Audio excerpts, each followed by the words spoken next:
What's up, everybody? It's April Dawn. I'm here to do my Insecure Season 2, Episode 3 review, okay? This show was called Hella Open. So, y'all, once again, I love this show so much. It was so funny. It was so many different things that happened. I'm not going to go play by play every single thing that happened, but I'm going to talk about some of my favorite moments. So, top of the story, my favorite moment was the Luke James. So last episode, if you saw the end of the last episode, she was up on the Tinder app, and she hooked up with this dude named Luke James, and she was like, "You trying to hit or whatever?" So at the beginning of the episode, we see that she's there in a new apartment with a new guy. His name is Luke James, and if you know who Luke James is, he's a singer, and I have a good story about him. So Luke James is from New Orleans, Louisiana. And I went to Xavier. I got my undergraduate degree from Xavier. I'm also from Louisiana. So my ex-boyfriend, who also went to Xavier, he went to St. Aug. And so we was talking about the New Edition movie, because, Luke James plays Johnny Gill in the New Edition movie. So he was telling me, "Oh, man, I know Luke James. You don't remember him, April? You don't remember? He used to come up to Xavier all the time for voice lessons with Dr. Ware. And Dr. Ware is the chairperson of the music department. I want to say he's still the chairperson now." So he was like, he used to come up here all the time and have voice lessons. You don't remember that little kid coming up here? And I was like, "Nah, I don't remember him." Not really. And he was like, "Man, he was in the AUG because my ex-boyfriend was a drum major at St. Augustine, which is like an all-boys school in New Orleans. It's a black school, and, they have a big marching band. It's like a big deal. So, it's a big deal to be the drum major." He was a drum major, and he said that, Luke James used to be on the bus on the way back from the game, and he would be, had his little Walkman, his headphones, and he would be singing. People would be telling him to shut up, because that's how we do in New Orleans. We tell people to shut up all the time. And he said, I would be like, leave him alone. He's just trying to do his thing or whatever. So that's my Luke James story. So Luke James, at the beginning, he thought he was going to get some, and she couldn't do it, his hands and fingers. And, when you've been with one person for a long time and then you are with someone else, sometimes it is kind of weird that first time, being with a new person and they touch and their body is different from the person you've been with, But she ain't had no problem with Daniel. I'm just, she ain't had no problem with his hands. But, I digress. Her leaving out of the apartment was one of my favorite moments. Your finger, you're pointing, people be there. I'm getting your finger. I mean, your point, is that that's the bedroom. Oh, my bad. Yeah, she plays awkward so well. You can tell she's like this in real life. So this is pretty cool that she's so awkward. So, y'all, she does it so well. So the music was also dope from this episode. I always look up the list. I think there's a list on Spotify, if I'm not mistaken. I know last season, I think it was Spotify, they put a list with all the songs from the show, so you can check that out if you want to listen to them. But I love the music from the show, especially all the lady rappers. It's really cool. I think that gentrification is going to be a part of the storyline, because they got that notification on the door, the noise notification. So I think that's going to be an important part of the storyline, because that's actually happening in California and many other cities like Houston, New Orleans, Lots of different places are getting gentrified now, which means that areas that have been historically black are being, basically they're building high-rise apartments into, and they're moving, and white people are moving in the neighborhood, okay? That's basically what's happening. And so you see Starbucks popping up in the hood, and I think I just saw a video about Whole Foods in Harlem. So it's like a side effect of everybody being equal and having rights, and, and everybody being the same. Everybody won't be the same. It's like a side effect of that, and that is gentrification. So I feel like that's what's happening, because if you notice, there's caution tape around the pool, and everybody received the noise notice. So that's what they start doing. They start hounding you about stuff so they can get you out of that apartment, so they can renovate those apartments, so they can sell them, or rent them out for a much more expensive price, right? So that's how they do. So I think that's going to be important. This whole Molly storyline, she goes to pick up a bookshelf for her office in Chicago. I think it's going to be her office in Chicago. Yeah. And so she doesn't need any help, and she notices that this black guy is helping his girlfriend put a little bitty box in the trunk. Now, I'm not sure if it was because it was an interracial couple, or because just the woman, said she needed help. Molly tried to act like she don't need no help all the time and she can do everything and she Miss Independent all the damn time and can't, and really needs help. So, maybe she should just learn how to be a little bit more, dainty. Okay, and tell somebody, can you help me? Because I'm sure if she would have asked the man to help her carry the thing, because he was like, it's heavy now, you got it? And she was like, I got it.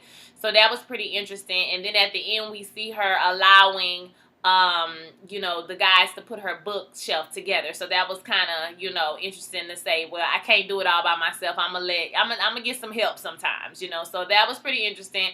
And then the fact that she had these moments of self-actualization, throughout the whole show. That was one episode. That was one instance where she had a self-actualization. Another one was when she went on the date with Lionel. Okay, so let's talk about Lionel, child. So she met Lionel, which is Sterling K. Brown, and y'all, he is so fine to me, okay? There is nothing more sexy to me than an intelligent black man, child. He just looked like he just read books and just drink coffee. But low-key, he had the Terrence Howard crazy eyes, though. Like, if you look at him, y'all, look at Sterling, he was like, can I have your number? That's what you do? Oh, you gonna hit me with the card? I'll learn it. He got that Terrence Howard crazy eye too. Like low-key, I think that might be one of the reasons why I like him. I don't know. But Sterling K. Brown is fine. Like his teeth are so white, his chest looks so hard, and like he just looked like, oh my God. If you don't know who he is, if you watch This Is Us, he's the black man. He's one of the triplets on This Is Us. He's also going to be in Black Panther. He's also been in lots of different shows and in movies. He's just starting to blow up, and he is so fine, and he looks so smart, and he looks like he will choke you. He do look like he'll choke you in the bedroom. Okay, but I digress. Call me Sterling. Call me. Okay. So, yeah. So, when she meets Sterling, she feels like Sterling is checking off his list when they go on a date. They seem to click, though. I kind of want her to date him and pursue that because they seem to get along pretty well. But she tells Issa later she didn't really like him because, he seemed to be checking off a list. And then she has a moment and realizes that, there's something like what she was doing and how she came off to other people. So she had that moment because she was like, damn, I was out there like that. Yeah, you was out there like that, sis. So, that was a moment for her because I really think so. Molly's character is growing a little bit. I think that it's going to be interesting to see because, they introduced the character. She had her mentor guy and then she had a comedian. I don't know what his name is, but they were on the video conference together. So I wonder if she'll get together with somebody like that. That's a funny guy, maybe somebody different from what you thought you might end up with as far as body type or looks or whatever. Not to say he a non-attractive guy. He a nice looking guy, but you know what I mean. We seen what kind of guys Molly date, and so he don't look like that. So that's all I'm saying. So just a different package from what you thought it might come in. Or I saw in the preview that she's going to be dancing with some dude, but it low-key looked like her boyfriend. So I'm confused, but I don't think it is. I think he's just a tall, light-skinned dude. Okay? That just look kind of like the dude that the other girl was with. But we've seen a little bit of growth from Molly this season. So I kind of like that from her. Okay, let's go to Frida and Issa. I think this is going to become a problem later on because Frida, when they talked to the boss and they was like, she was like, everything is going good. The principal gang said everything is going great, X, Y, Z. Frida was looking like, when she said, I couldn't do it without Frida was like, oh, yeah, you could have. You absolutely could have. And, it came off to me like, and y'all tell me what you think because I might have a totally wrong perception, but it came off to me like black people stick together. Okay, y'all did it because, he's sending you only black people, and we know black people gonna help other black people out like that. That's how it kind of came off to me. I think that this is going to create a tension between her and Frida. I think that this is going to affect the job because Frida gonna be going home watching documentaries and shit, and like she just be doing the most, and like she jumping to a lot of conclusions. Now I'm not saying that the principal is not xenophobic. He is, and the program does need to reflect, what the school looks like, but at the same time you can't. You have to take that W, excuse me, not an L. You taking that W, And then, like she said, now you got bodies in the building, you can try to figure out a way to get some more Hispanic students in here, but you have bodies in the building. So I don't know, like, would Frida feel the same way if they pitched it without the help of the principal and it was just all black kids that showed up? Like, what is the problem? So when I felt like Frida was rude when she went to the students talking about, do you have amigos or amigas? I mean, it was funny, but like I was like, that's rude as hell. Why would you say that? And if she feels so pressed about getting Hispanic students, maybe that's what she needs to do. Focus on getting some Hispanic students in the room. I don't know. I feel like this is going to cause tension between them, and it's going to end up blowing up in Easter face in the end. Because either principal gonna do something real stupid and somebody gonna complain, because it always be somebody mama try. Trust me, somebody mama gonna get mad, and they gonna complain. It's gonna be an issue or something, but it's gonna blow up in Issa's face later on, honey. That's gonna blow up. So let's go ahead and talk about Issa. So like Issa this week, like I said, she's trying to find somebody new to do it with. She's having a hard time. Later on, she asked Molly to teach her how to be a hoe. Molly says, okay. Y'all, that scene was so funny because she was like, teach me how to be the hoe. Girl, I am offended, but okay. They talked about a whole phase. How do you feel about the whole phase? Do you feel like everybody goes through a whole phase, or you go through a time where you are free, sexually expressive? Put it like that. Me, myself, I don't think I've ever been through a whole phase. But, there are times, or there, have been a time or two where you're just like, well, I'm going to make this decision and I'm just going to, take the consequences for this decision that I'm making right now. So, but not necessarily like a whole phase, you know what I mean? But Issa wants to go through a whole phase. She asks my teacher how to be a hoe. They go to the club, and of course, Issa strikes out. She can't never meet nobody's child. She's just so awkward making conversation with the dudes. That whole montage is really funny. And this is where Molly meets Lionel. But yeah, she is hilarious. Her club outfit is so uninviting. Like, Issa be looking cute all the time, but then like when she goes to the club, everything is always so boxed in and closed up here, and then she awkward. So it's like, girl, you're not giving the girl. You just, ooh, child, ooh. She's just so awkward. But it was hilarious, that scene. So later on, she sees this guy at the apartment, young guy, just moved in. You can tell he young, and he probably just scraping and surviving. Child got him a little box TV, that type of situation. So she see him a few times. She checking him out, and she finally decides that she's going to, make a move on him. So she grabs her charger, goes over and says, I think you left your charger at the house for the party the other night. And of course, he asks her, do she smoke? Because that's like, young niggas blind, do you smoke? Okay, she came in the house, they smoked, and the whole sex scene from the beginning to the end, and kissing all the way to the screwing child, was hilarious and so awkward and so strange. It seemed like the dude was just down. He was just trying to get some, so he was gonna work with her regardless of what happened. But they bumped heads when she tried to kiss. They taking off the clothes. I'm a little disturbed by this show's lack of use of condoms. Now, I'm just going to assume, okay, because I love Issa Rae and I love this show, that they use condoms, that we just don't see them use condoms. But the evidence on the show shows me that no, because I thought maybe that the scene was spliced where they were trying, get in the bed having sex, but no, it wasn't spliced. It was he pulled his pants off, he stuck it right on in there, and I was like, okay, wow. So y'all not gonna put a condom on? When Lawrence did it with when Lawrence did it with her, Tasha, when Lawrence did it with Issa, no condom. But they had been together for a long time, but I don't remember seeing, him and Tasha, like he got up. I don't know. Maybe he had one on when he was with Tasha. I'm not exactly sure. I'm just gonna take it for them to believe.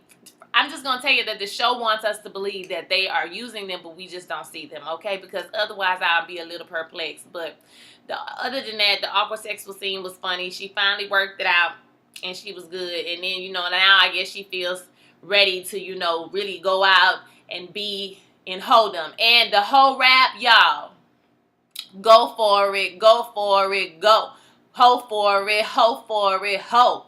Okay? She said if you want that dick, you gotta go for it, ho. Okay, I was like, okay. The rap scenes are like my favorite thing about this whole thing. Okay, let's go ahead and talk about what we need to talk about, which is Lawrence and Tasha, and then I'm going to let y'all go. Child, let me tell you something. So, Tasha and Lawrence have come to a point in a relationship where you can tell she clearly wants more than he wants. She's kind of settled into the, okay, you over here on Monday through Friday, and I'm watching TGIT, you know, and we talking about homegirl and the potato salad and the mom and dad and uncle and all of them. So, you know, she having regular basic conversation, and I think he's just sitting. My thing is, her conversation is no more basic than Issa's, to be honest with you. But, you know, he's just looking like, I really don't want to be in a relationship with this girl. I just really don't want to be in a relationship with anybody. Really, that's just seems how Lawrence is. Like, he just don't know what he want to do, period. It don't necessarily have anything to do with him liking or not liking Tasha. It just seems like, you know, Tasha was just there and available for him, so he went for her. Okay, so he tries to have sex with her, and of course, you know, she want to watch How to Get Away with Murder. Okay, ain't nobody trying to do it. Trying to watch How to Get Away with Murder. So, you know, they don't do anything. So I guess he's realizing now, what she ain't giving it up. I really don't want to be bothered. So we know that the family cookout is on Saturday. His coworkers invite him to this mixer they have for the job on Saturday as well. So he said he might be able to get over there. He don't know. He got to go to the family barbecue. So they clown him a little bit, whatever. So he shows up at the little barbecue with the chairs. Immediately, they put him to work. Now, this is where homegirl went wrong. Immediately, you put him to work. He getting out stuff out your grandma. Like, y'all been together for years, and he done already met your whole family. He getting cussed out by your cousins and everything. Like, he just got here. He don't know nobody. You didn't stop. You didn't introduce him to people. You didn't do any of that. I wouldn't even ask him to come, personally. Because, I mean, she knew what it was. He told her, I just got out of a relationship. He just told her he slept with a girl last week. I mean, with Issa last week. So, I'm just like... I'm just saying, girl, like, I wouldn't even invite him to no family function. But, you know, they had him working immediately when he got there. So he basically told her that he had to go to a work thing. And he got his stuff together. You know, he got his little duffel bag, child, and left. I mean, he just left. So he went and met his friends at the work thing. Of course, you know, he gets caught up at the work thing. He started buying shots. They drinking. He forget all about it. She texting him, where you at, what's going on. He telling her he's still caught up at work. So finally, at the end of the night, she calls him. The barbecue is damn over with, okay? And she's like, okay, well, what happened to you? You know, he's like, well, I'm at the work thing, and I'm not gonna lie, it's more social than it is work, and I'm kind of drunk, and I didn't want to drive. I didn't want to get a DUI, so I didn't drive back. And so she is like, you know what? You know, you need to stop acting like you give a fuck about what I want. I knew what it was. You know what I'm saying? But you was acting like you was sorry, but he did. I mean, like, they both played a part in why it ended bad, because she was doing too much. Okay, you was wanting him to be with you. You wanted to be with him. But after he told you he was unsure and he slept with his ex-girlfriend, he didn't know if he was still in love, but it's over between. Like, I mean, you should have known right then to get out. That was a red flag. But then at the same time, when he came back and he said he was sorry and said it was over between them and all of that stuff, that's his fault. He shouldn't have done that, because he really didn't want Tasha. He just felt bad for making her feel bad. So that's why he went over there to apologize. But you could apologize on a text message or whatever. But then when he came back, she should have turned him away. Why did you let him come into your house to eat your food and lay on your couch and get your booty? Why did you let him do that, girl? Okay, like, you knew what it was at this point. So, like, and then I had to think about it, y'all. Tasha was flirting with him when he had a girlfriend. She knew he had a girlfriend. He was flirting with her. After he told her, I have a girlfriend, like episode 4 or 5, she was still flirting with him and trying to go to lunch and shit. So, like, I mean, low-key, I almost don't even feel bad for her no more. But she got him together. But I am glad I'm wrong about her, that she didn't turn into a needy, crazy hoe. She just was like, you know, you a F-boy. You know what I'm saying? You think you, and you're, what was the exact words? And you the worst kind because you think you a good guy or something like that, she was saying to him. So, you know, she got him together, but I'm going to be honest with you, it looked like it didn't even really affect him. I mean, he looked kind of shocked that she said it to him, but when he hung up the phone and old girl was like, you coming back down? He was like, yeah, you know, and they started talking and he started laughing and shit. Like, he didn't even much care. Because, I mean, I figured that he's not going to apologize to her. Because, I mean, he already has, and we really know that was kind of empty. So, he really ain't give a fuck. When she was like, you a F-boy, yada, yada, yada, he was just like, oh, okay. And hung up the phone. Like, I was just like, really, Lawrence? Really? That's what we doing? So, that's how we gonna act right now? So y'all didn't really care for that whole thing. I'm glad they did not make Tasha crazy though, and they made her stand her ground and stand up for herself. And no, okay, now I know for sure it's the way to get out. Maybe she should have done it a little bit earlier, but at the same time, it's done now. So that's, that's good enough. She got out before the red flags got too big. And I understand, girl, because I done got into some situations, listen, dealing with people that say they like you so much and, pursue you for weeks and weeks and weeks and, say they want to get to know you and they looking for their best friend and, maybe they could find me if we don't try. We ain't gonna never know. I mean, all this, child, as soon as you pay them some attention, they don't have time. They don't call you. They don't text you. You try to get together, child. They ain't trying to get together. So, after me, I'm the type of person after 2-3 times, I'm going to give you a 2-3 times because, we all grown and people genuinely might have something to do or might be really busy doing something. Everything ain't about me. You know what I'm saying? So I give people a few times. But after I try to contact and get together with you a few times and you're not really responding or giving me nothing back, then I'm just going ahead and let it go because I don't have time to waste. I'm a grown-ass woman. I don't have time to waste, number one. And number two, there's never been a relationship that I've been in where if the man didn't like me or the man liked me that I had to wonder and contemplate and figure out if the nigga liked me or if the man likes me, or if you want to, see me, or if he wants to talk to me. Any boyfriend that I've ever had, they've made it clearly evident from the very beginning that they like me, they want to be with me, or they want to talk to me, and you can tell. So you shouldn't have to wonder, girls. If you have to ask the question, you already know the answer, honey. Okay? And I know sometimes it might be hard and you're going to lose out on a lot of men. But, in the big scheme of things, you want somebody that's going to cherish you, that's going to respect your time, that's going to show up to your family function and stay at your family function, that's not going to bullshit you, that's not going to never want to take a picture with you, that's not going to, that's going to tell his family about you, that's going to, be a part of your life and, care about you for you. So, yeah, she might miss out on Lawrence. He have a good job and he an eligible brother, but I'm sure there's plenty more that she can find out there for them and for you too, ladies. Okay? So, that's all I got from this week. Oh, yeah, and that boy Issa slept with, that was a wop head ass. I said, where they got this watermelon head ass Negro from, child? I mean, his face was okay, but he had an old wop head. My God. I said, where did they get him from? Goodness. With that funny shaped head. Look like a damn. Oh. It looked like a, like an action figure head. That's what it looked like. Like on a little action figure. All right. Y'all have a blessed week. I will see y'all next week. Peace. Oh, yeah, don't forget to like, comment, subscribe, share the video, turn on your notifications because this video is late and so some of my videos be late sometime. All right? Peace, y'all. Bye.